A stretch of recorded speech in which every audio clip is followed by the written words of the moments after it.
안녕하세요. 오늘 함께 살펴볼 주제는 많은 분들이 관심 가지시는 SCHD입니다. 특히 최근 몇 년간 주가가 좀처럼 오르지 않아서 좀 답답함을 느끼시는 분들이 계실 텐데요. SCHD, 장기 투자와 복리의 마법이라는 자료를 토대로 왜 이런 현상이 나타났는지, 그럼에도 왜 장기 투자를 이야기하는지 한번 깊이 파고 들어보겠습니다. 네, 보내주신 자료를 보니까요. 이게 사실 SCHD만의 문제는 아니다, 이렇게 지적하더라고요. 아, SCHD만의 문제는 아니다. 네, SCHD가 추종하는 그 다우존스 배당 100지수 있잖아요. 거기도 2021년부터 거의 비슷하게 횡보세를 보이고 있거든요. 아, 지수 자체가 그랬군요. 그렇죠. 그러니까 배당주 섹터 전체가 시장에서 잠깐 소외된 경향이 있다, 이런 분석인 거죠. 시장에서 소외되었다. 그 가장 큰 이유가 뭘까요? 자료에서는 뭘 지목하나요? 역시 2022년 3월부터 시작된 미국의 공격적인 기준금리 인상, 이걸 핵심 원인으로 꼽습니다. 아, 금리 인상? 네. 금리가 오르니까 아무래도 안전자산인 미국 채권 금리가 좋아지잖아요. 그렇죠. 그러니까 상대적으로 이 배당주의 투자 매력도가 좀 떨어졌다, 이런 설명입니다. 그런데 좀 흥미로운 점은 최근에 금리 인하 기대감 같은 것도 좀 있지 않았나요? 맞아요. 그런데도 배당주 주가는 왜 크게 반응을 못한 걸까요? 네, 그 부분도 자료에서 딱 짚어주는데, 금리 인하 시그널이 있었음에도 불구하고 미국의 10년 만기 채권 금리가 오히려 좀 상승하는 약간 이례적인 상황이 벌어졌어요. 아, 오히려요? 네, 시장이 여전히 인플레이션이나 아니면 정부 부채 문제 이런 걸 더 우려했다는 신호로 볼 수도 있고요. 이런 복합적인 요인 때문에 금리 인하 기대감이 바로 배당주 반등으로 이어지지는 못했다. 이런 분석입니다. 그렇군요. 하지만 자료에서는 바로 이런 시기가 지나고 보면 이게 역발상 투자의 기회였구나 하는 점을 기억해야 한다고 강조하고 있습니다. 알겠습니다. 그러니까 주가 자체는 금리 같은 외부 요인 영향을 많이 받는다. 네. 그렇다면 이 자료에서 말하는 SCHD 투자의 진짜 핵심, 그 장기 투자와 복리의 마법, 이건 어디서 찾아야 할까요? 주가가 이렇게 횡보하는 동안에도 뭔가 좀 긍정적인 신호랄까? 그런 게 있었나요? 바로 그 지점입니다. 네, 자료는 주가 대신에 배당금의 성장에 주목하라고 딱 이야기합니다. 배당금 성장이요? 네, 실제 데이터를 보면 주가가 좀 지지부진했던 2021년부터 2024년까지요. SCHD의 그 주당 연간 배당금은 계속 늘었어요. 그래요? 2.25달러에서 2.7달러까지 꾸준히 증가했습니다. 2022년엔 13.8%, 23년엔 3.9%, 24년에도 1.5%, 매년 조금씩이라도 계속 늘어난 거죠. 배당금이 계속 늘었다는 게 이게 구체적으로 어떤 의미일까요? 그냥 배당 많이 주는 거랑은 좀 다른 건가요? 네, 그게 중요합니다. SCHD는 그냥 배당 많이 주는 기업을 모은 게 아니고요.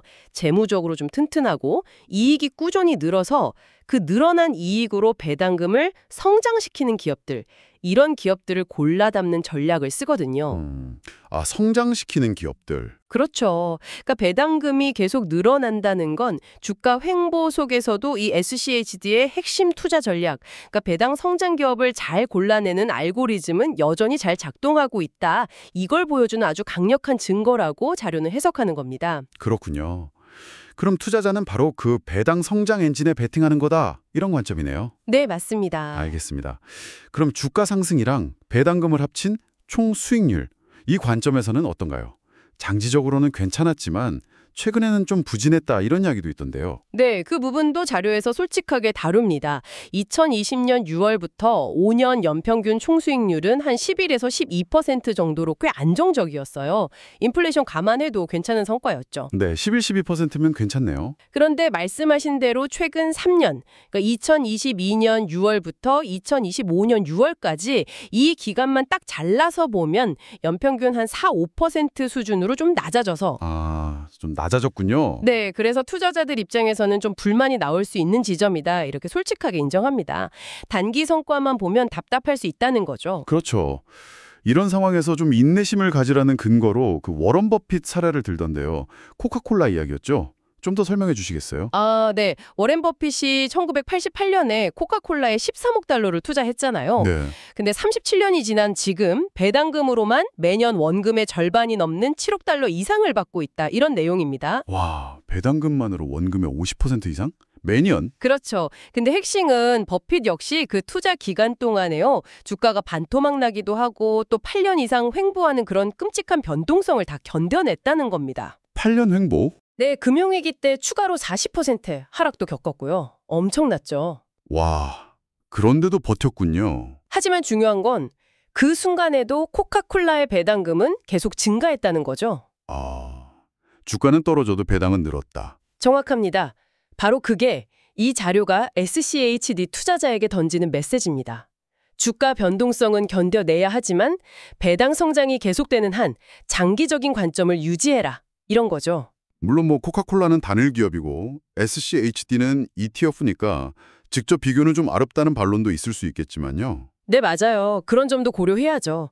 하지만 장기 배당 성장 투자의 어떤 본질, 그 원칙을 보여주는 사례로 제시된 겁니다. 그럼 지금처럼 SCHD 주가가 좀 부진한 시기, 이걸 자료는 어떻게 해석하나요? 이걸 이제 경제 순환 사이클 관점에서 보더라고요. 경제순환이요? 네, 기술주가 각광받는 시기가 있듯이 또 가치주나 배당주가 다시 주목받는 시기도 온다는 거죠.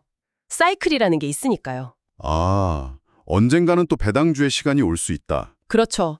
따라서 현재의 이런 주가 부진을 다가올 그 배당주의 시기를 기다리면서 미래에 더 많은 배당금을 받을 수 있도록 수량을 차곡차곡 늘려가는 매수 기회로 볼 수도 있다. 이런 시각을 제시하는 겁니다. 네, 정리를 좀 해보면 오늘 살펴본 자료는 결국 SCHD 투자를 단거리 경주가 아니라 마라톤처럼 봐야 한다 이런 이야기네요. 단기적인 주가 등락에 너무 마음쓰기보다는 꾸준한 배당 성장을 믿고 수량을 모아가는 거죠.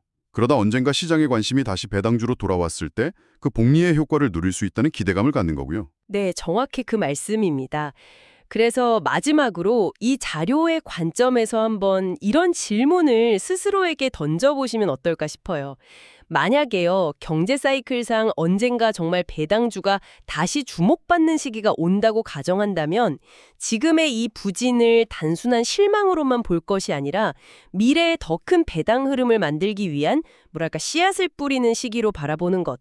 이것이 당신의 장기 투자 전략에 어떤 의미를 더할 수 있을까 한 번쯤 생각해 보시면 좋겠습니다.